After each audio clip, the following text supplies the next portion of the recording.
Halo Flickers, welcome to Sneak Flicks. Dengan bangga kami mempersembahkan kepada kalian ulasan serial terbaru berjudul Person of Interest.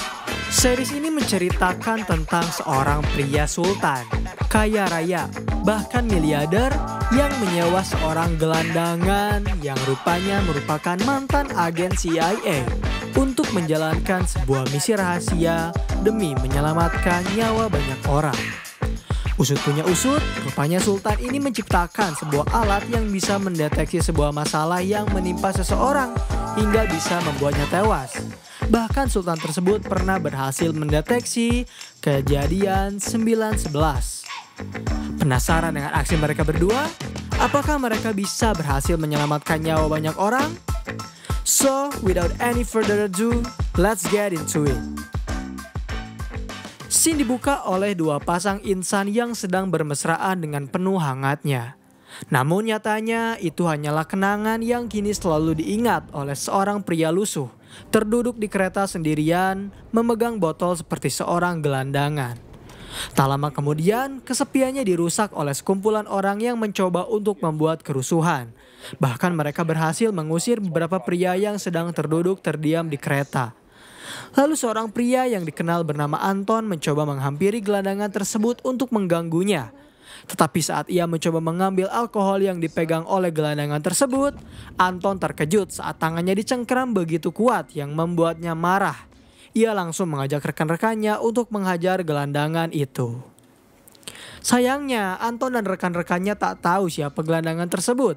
Justru mereka berhasil dihajar habis-habisan hingga tak berdaya.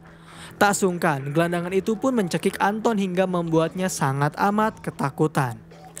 Akibat keributan tersebut, akhirnya pihak polisi langsung memanggil mereka semua ke kantor untuk dimintai keterangan. Terdapat seorang detektif bernama Charter yang mencoba berkomunikasi dengan para tersangka, termasuk sang pria lusuh. Berkata bahwa dirinya memiliki beberapa kenalan yang mirip dengan pria lusuh tersebut.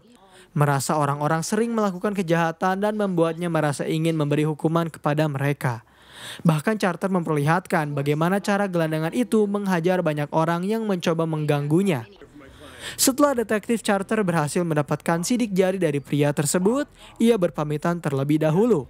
Setelah itu datanglah seorang pengacara yang mengaku mewakili gelandangan tersebut.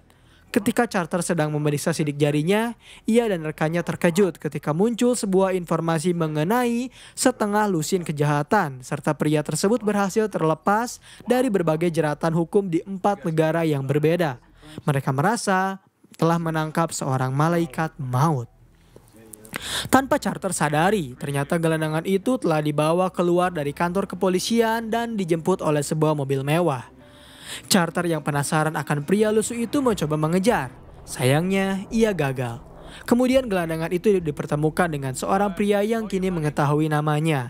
Yang ternyata pria lusuh itu memiliki nama Rhys. Tentu saja hal tersebut membuatnya terkejut. Ia bertanya-tanya bagaimana bisa dirinya mengetahui namanya. Pria yang ingin disebut sebagai Tuan Finch itu menyebut jika Rhys tak perlu bertanya-tanya akan informasi yang ia ketahui tentangnya. Karena kini yang Rhys butuhkan bukanlah psikiater, pil ataupun obat-obatan, melainkan sebuah tujuan, dan lebih spesifikasinya adalah sebuah pekerjaan. Lalu mereka berdua berpindah tempat. Finch bertanya mengenai perbedaan dari 8 juta orang di seluruh dunia. Masing-masing dari mereka tak pernah tahu apa yang akan menimpa padanya di masa depan. Itulah yang ingin Finch katakan kepada Rhys, yang ia ingin menyelamatkan banyak nyawa. Namun ia yakin dirinya tak bisa bergerak sendiri sehingga ia sangat amat membutuhkan bantuan dari Rhys. Hanya Rhys lah yang bisa menyelamatkan nyawa mereka. Ia mengaku memiliki banyak daftar orang-orang yang kini sedang berada dalam kesulitan, baik mendapat ancaman pembunuhan ataupun penculikan. Dan orang yang berada dalam puncak daftarnya kini adalah seorang wanita bernama Diane Hansen. Wanita yang tepat mereka lihat sedang membeli segelas kopi di Starling. Melihat wanita itu berjalan, Rhys merasa Finch hanyalah seorang pria kaya yang sedang bosan dan wanita itu mungkin adalah mantan istri dari Finch atau seorang wanita yang dirinya lihat di eskalator. Tetapi yang ingin Rhys tegaskan adalah itu bukanlah urusannya dan ia tak bisa melakukan keinginan dari Finch. Tiba di sebuah rumah sederhana, Sembari membersihkan dirinya, ia menonton berita dari televisi yang menyiarkan polisi sedang mencari seorang gelandangan. Terlihat sketsa yang ditampilkan oleh media adalah sketsa dari wajah Riz sendiri.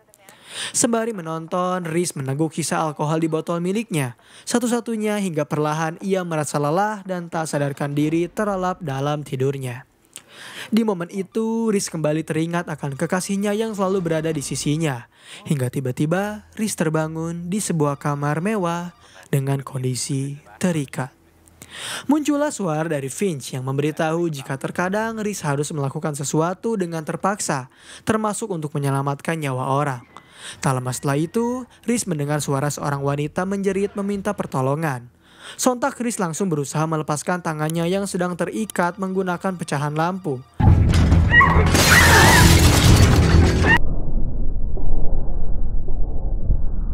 Tetapi saat Riz mendobrak pintu, ternyata suara wanita itu hanyalah sebuah rekaman dan Finch juga berada di sana. Ia menjelaskan, Riz terlambat karena suara wanita itu telah direkam 3 tahun yang lalu.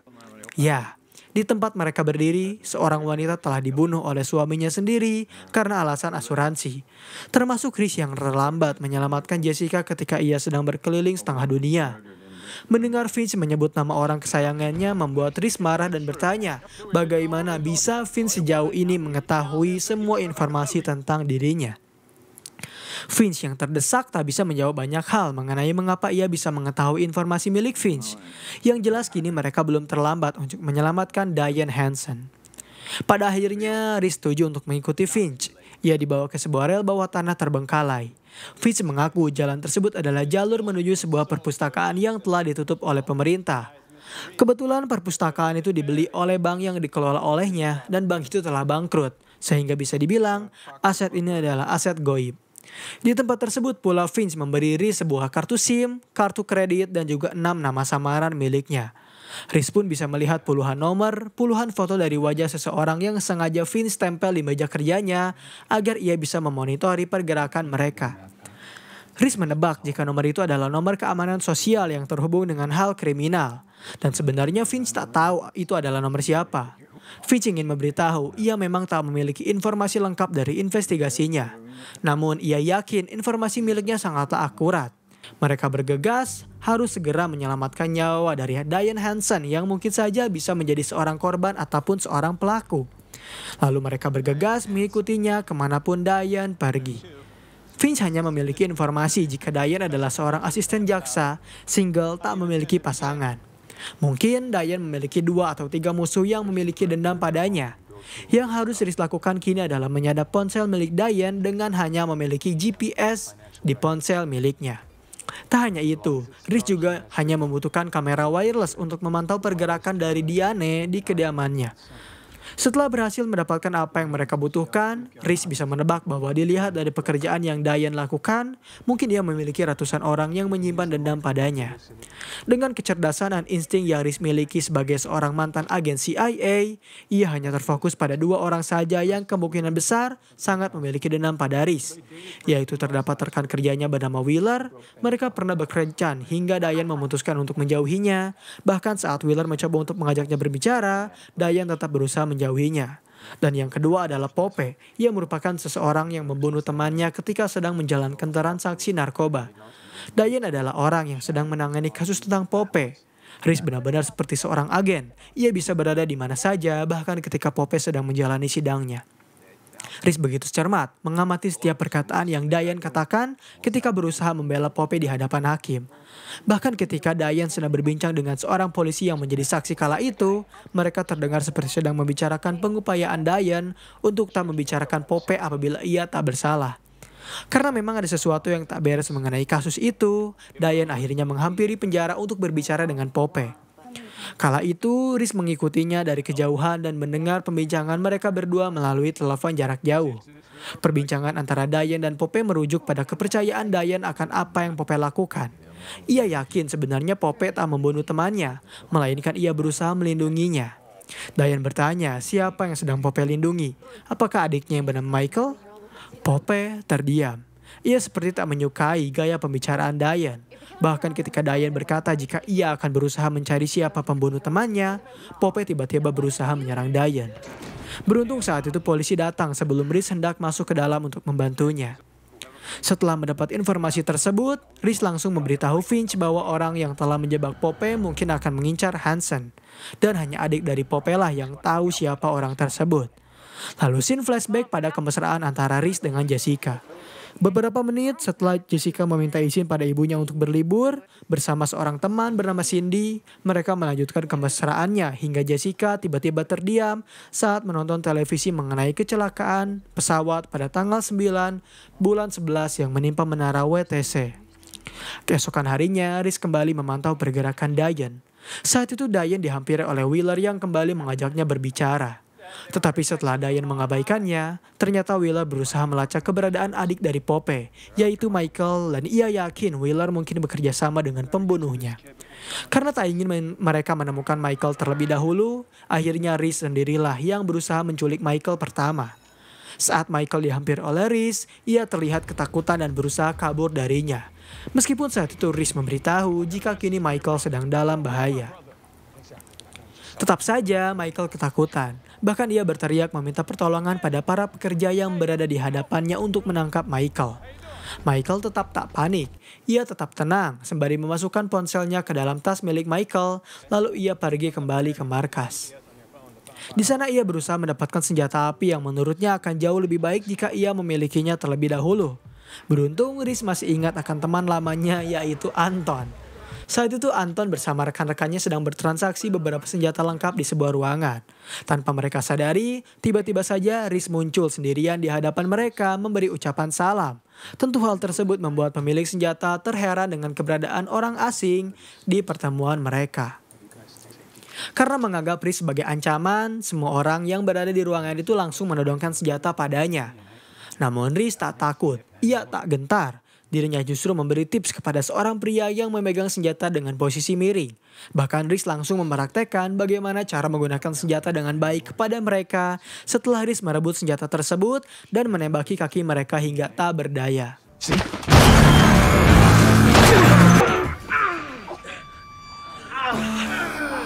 Anton yang ketakutan hanya bisa terdiam. Lalu Reese langsung mengambil beberapa senjata itu sembari pergi dengan begitu santainya.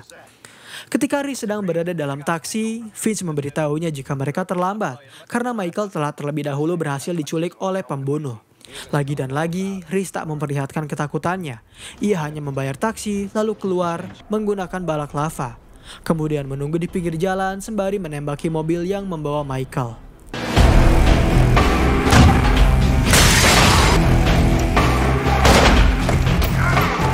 Akibat tembakan yang Reese lakukan, mobil tersebut terguling dan Reese langsung menyelamatkan Michael dengan membawanya pergi. Pada esok harinya, Reese langsung memantau pergerakan orang yang telah menculik Michael yang ternyata saat itu bertemu dengan polisi yang menjadi saksi di persidangan Pope. Reese langsung menyimpulkan bahwa kini mereka sedang menangani kasus polisi korup dan Reese bertanya-tanya, sebenarnya Finch mencoba melibatkan dirinya dengan hal apa? Finch mencoba menjelaskan bahwa sebenarnya ia menyewa Reese karena dirinya membutuhkan bantuan untuk menyelamatkan jutaan nyawa. Lalu Reese pergi karena ia merasa hanya itulah informasi yang ia bisa berikan pada Finch. Apabila Finch tak mau memberitahunya dari mana ia bisa mendapatkan begitu banyak informasi rahasia. Mau tak mau Finch pun akhirnya menjelaskan mengapa ia bisa mendapatkan banyak informasi penting. Ini dimulai ketika semua tragedi WTC terjadi. Ia tahu Reese sedang berada di sebuah hotel di Meksiko. Sedangkan dirinya berada di tempat ini menyaksikan kejadian mengerikan tersebut. Setelah kejadian WTC terjadi, pemerintah mengupayakan sistem untuk membaca email, mendengarkan telepon dari setiap pengguna demi mencegah kejadian serupa kembali terjadi. Dan tebak, Finch lah yang membuat sistem tersebut.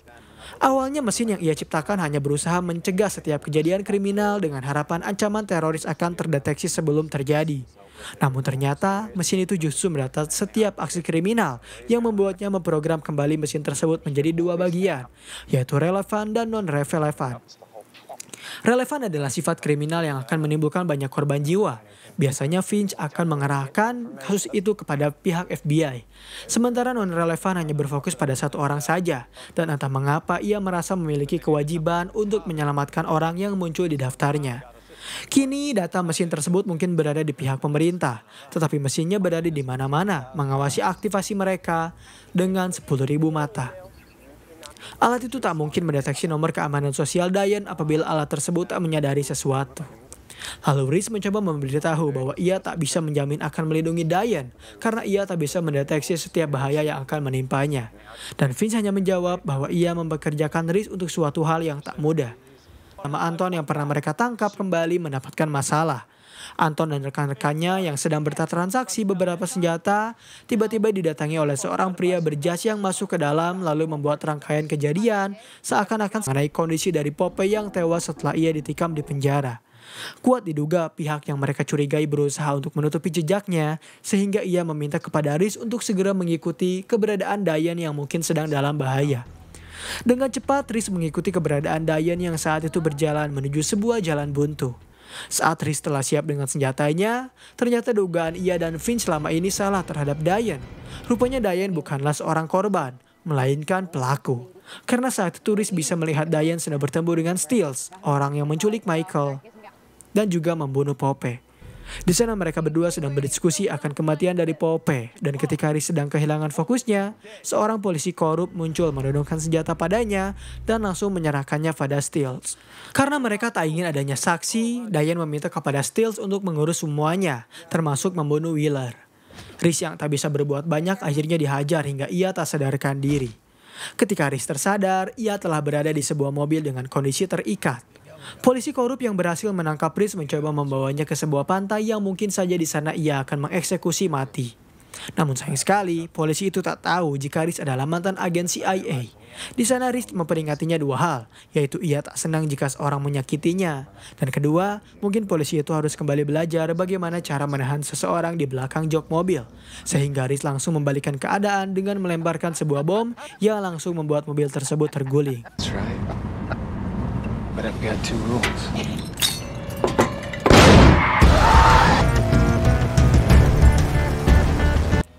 Setelah berhasil menggulingkan mobil, Reese langsung menyeretnya keluar dan bertanya apakah ia memakai rompi anti peluru. Polisi itu mengangguk, lalu Reese menembaknya sebanyak 3 kali hingga ia tak sadarkan diri. Vince yang khawatir akhirnya mendapat kabar dari Reese yang memberitahu jika sebenarnya Diane lah dalang dibalik pembunuhan, sementara Wheeler justru merupakan seorang korban. Sementara itu, anak buah Diane terlihat telah siap membunuh Wheeler di apartemennya. Mereka bahkan telah menyiapkan pembunuh palsu yang merupakan seorang napi yang pernah dimasukkan ke dalam penjara oleh Wheeler. Sayangnya ketika mereka sedang menunggu Wheeler dan putranya turun dari lift, Reese datang di waktu yang tepat. Ia langsung memutarbalikkan kondisi dengan menembaki anak buah Diane. Please don't do this.